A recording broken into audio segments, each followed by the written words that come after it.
This channel does not promote any violent, harmful, or illegal activities. All content provided by this channel is meant for an educational purpose only. Sagar Dutta medical, কারণ সেখানে তো আজ প্রতিবাদ আন্দোলনের তৃতীয় দিন, কারণ দুই মহিলা ইন্টার্ন এবং এক মহিলা পিজিটিকে নিগ্রহের প্রতিবাদ চলছে, যে কারণে এই জুনিয়র চিকিৎসকদের কর্মবিরতি জারি। আজ আন্দোলনের তৃতীয় দিন, সেই তৃতীয় দিন সকাল থেকে কি ছবি ধরা পড়ছে, আমার সঙ্গে রয়েছেন সহকর্মী অনন্ত। অনন্ত, কি অবস্থা আজ?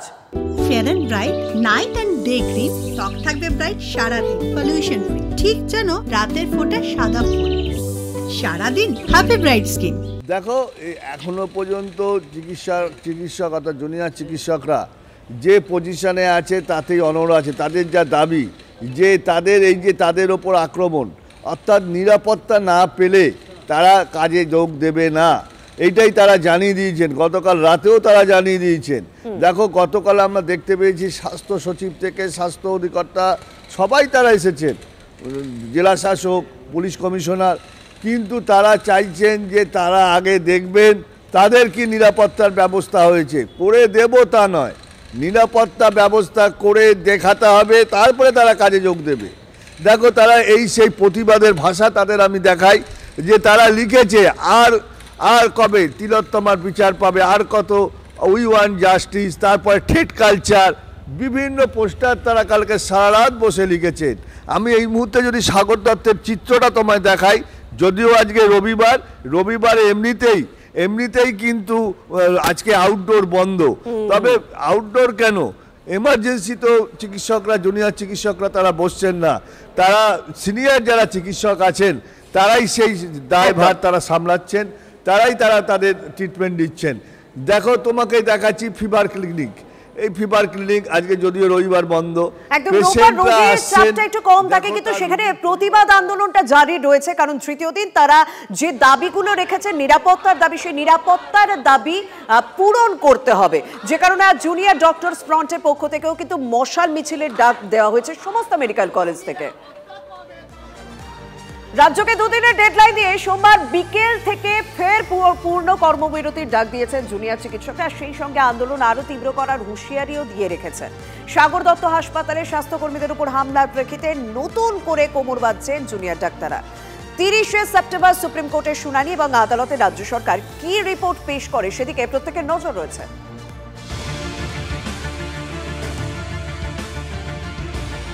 রোগীর পরিবারের হাতে মারধরে ঘটনার পর কর্মবিরতি পালন করেছেন সাগর দত্ত হাসপাতালের জুনিয়র চিকিৎসকরা। এতে ফের সিঁদুরে মেঘ দেখতে শুরু করে প্রশাসন। কর্মবিরতি তুলতে শনিবার বিকালে তড়িঘড়ি হাসপাতালে ছোটেন স্বাস্থ্য সচিব নারায়ণ স্বরূপ নিগম। ছিলেন ব্যারাকপুর পুলিশ কমিশনার ও উত্তর 24 পরগনা জেলা শাসক। তাদের সঙ্গে বৈঠকে পুলিশ কর্মীদের শোকজ করা সহ 10 দফা দাবিও জানান জুনিয়র চিকিৎসকরা। প্রশ্ন তোলেন, সুপ্রিম কোর্টের নির্দেশের পর 12 দিন পেরিয়ে গেলেও কেন সিসিটিভি বসল না?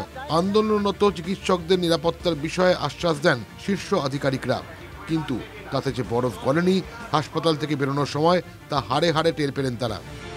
যে মুহূর্তে স্বাস্থ্য সচিব বৈঠক শেষ করে সাগর দত্ত হাসপাতাল থেকে বেরিয়ে যাচ্ছেন, ঠিক সেই সময় জুনিয়র চিকিৎসক যারা অবস্থানে ছিলেন তারা স্বাস্থ্য সচিবকে ঘিরে কার্যত স্লোগান দিতে শুরু করেন এবং পুলিশ এবং স্বাস্থ্য সচিবকে ঘিরে স্লোগান দিয়ে একটা বিক্ষোভকর পরিস্থিতির সৃষ্টি হয় সাগর দত্ত মেডিকেল কলেজ হাসপাতালে। আরে ভয় পেয়ে পালাচ্ছ কেন? স্বাস্থ্য সচিব জবাব দাও, স্বাস্থ্য সচিব পালাচ্ছ কেন? জবাব চাই, জবাব দাও। তাদের প্রত্যেকের বিক্ষোভের সুর, বিক্ষোভের ভাষা একটাই, নিরাপত্তার অভাব বোধ করছেন তারা। সিসিটিভি লাগানো হচ্ছে, এই হচ্ছে সেই হচ্ছে, কিন্তু হাসপাতালে নিরাপত্তা কোথায়? সিসিটিভি তো নিরাপত্তা দেয় না। নিরাপত্তার জন্য পুলিশ দরকার, নিরাপত্তা রক্ষী কোথায়? সেটা হাসপাতালে কোথায়? স্লোগানের মধ্যেই স্বাস্থ্য সচিব মানলেন নিরাপত্তার অভাব ছিল, সেই সঙ্গে মিলল বাড়তি পুলিশ দেওয়ার আশ্বাস। ঘটনা হয়েছে সেটা উচিত নেই, তার জন্য পুলিশ আজকে থেকে পুলিশ মোতায়েন বাড়ানো হচ্ছে। অ্যাডিশনাল প্রায় 250 বেশি সিসিটিভি কাজ আজকে থেকে আরম্ভ হচ্ছে। ওদের rest room and all other থিংসের কাজও করা হচ্ছে। পার্টিকুলারলি এখানে এমার্জেন্সি পার্ট নিয়ে ইস্যু ছিল অ্যাক্সেস কন্ট্রোলটা, কি অনেক সময় পেশেন্ট পার্টির সঙ্গে কতজন ঢুকবে আর না ঢুকবে সেটা নিয়ে আলোচনা হয়েছে। আমরা যে আলোচনা যেটা বিন্দু আসছে ওটা ইমপ্লিমেন্ট করব। প্রশাসনিক কর্তারা বেরিয়ে যেতেই জেনারেল বডির মিটিংয়ে বসেন জুনিয়র চিকিৎসকরা। সেই বৈঠক শেষে তারা জানিয়ে দেন সোমবার থেকে রাজ্য জুড়ে ফের পূর্ণ সময়ের কর্মবিরতিতে যাচ্ছেন তারা, সঙ্গে আন্দোলনের ঝাঁঝ বাড়ানো হুঁশিয়ারি।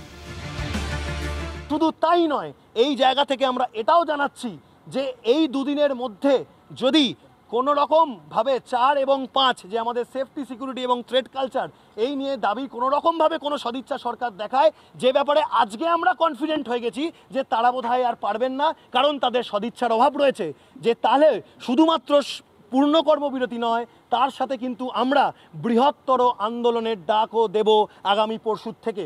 আমরা রাজ্য প্রশাসনের কাছে শেষ সময়টুকু দিতে চাইছি, তারা যেন আমাদের এই নমনীয়তাকে দুর্বলতা না ভাবে।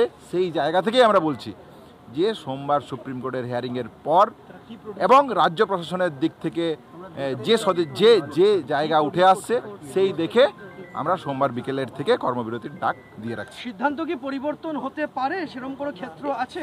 যদি রাজ্য প্রশাসন বা সুপ্রিম কোর্টের দিক থেকে সেই রকম জায়গা তারা দেখাতে পারে, তাহলে সেই সিদ্ধান্ত হতে পারে। আমরা যে মেল পাঠিয়েছিলাম তা তো আলোচনার জন্য পাঠিয়েছিলাম, কোনো সদুত্তর কি এসেছে? তার জায়গায় কি হলো, সাগর দত্তের মতো একটা ঘটনা করলো, কি বলা হলো আরেকটা আরজিকর করে দেওয়া হবে। কাদের সাহসে করছে? কি হলো, শাসক দলের বিধায়ক বলছে যে ডাক্তারদের গিয়ে 50 জন ডাক্তারকে উঠিয়ে দেওয়া হবে, 50,000 লোক গিয়ে। এটার মানে কি? তার মানে সদিচ্ছা নেই, এটাই ধরতে হবে। আমরা সদিচ্ছা তো এতদিন ধরে দেখাচ্ছি, সদিচ্ছাটা নেই।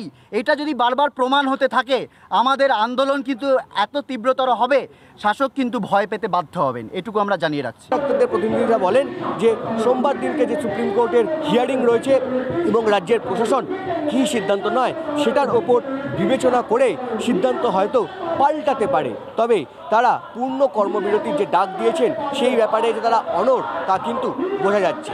ক্যামেরায় কল্যাণের সঙ্গে কৌস্তব গঙ্গোপাধ্যায়, TV9 বাংলা, কামারহাটি।